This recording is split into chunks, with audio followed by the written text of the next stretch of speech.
Hello everyone, in this video we're just going to have a short enrichment activity about basic concepts of geometry. So for our learning target, I can master the basic concepts of geometry. Now, a blank describes a particular location. It has no length, width, or thickness. This is referring to a point. Next, a blank has infinite length but no thickness. It may be said to be a set of points. This is referring to a line.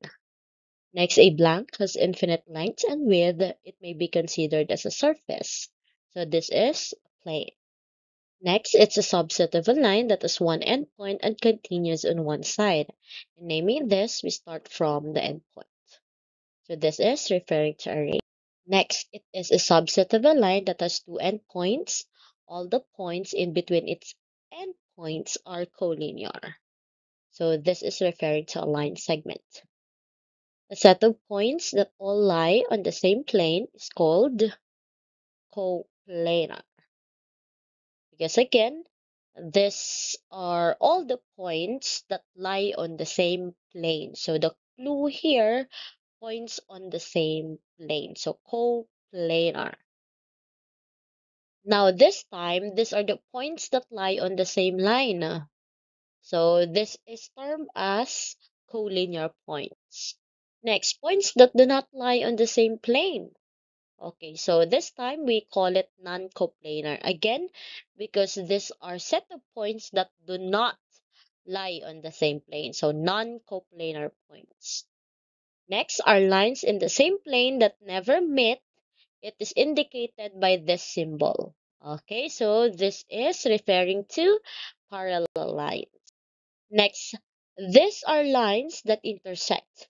The common point between two lines is called the point of intersection. So basically, we call it intersecting lines. Next, lines that meet at 90-degree angles, it is indicated by this particular symbol.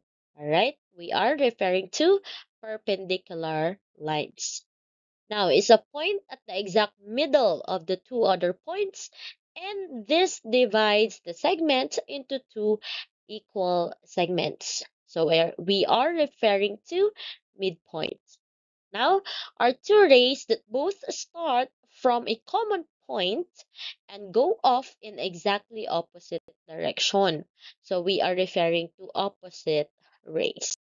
Next, we have a pair of lines that do not intersect and are not parallel to each other. This can only exist in dimensions higher than 2D space. So again, one more clue for this is that why is it only exists in dimensions higher than 2D space? Because one of its properties is these lines are non-coplanar. So that means it requires a 3D space, 4D space, and others. So it is not possible to be found in a 2D space. All right. So this is referring to skew lines. Next, blank is formed by two non-collinear rays with common endpoints. The two rays are arms of this.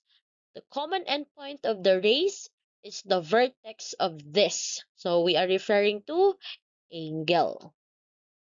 Next, and blank angle measures less than 90 degrees but greater than 0 degrees. So this is referring to acute angle. A blank angle measures exactly 90 degrees. This is right angle. And lastly, an angle measures greater than 90 degrees but less than 180 degrees. This is what we call obtuse angle. So this is just a short enrichment activity about the previous terminologies that we've discussed. Hope you've learned something new and see you in the next video.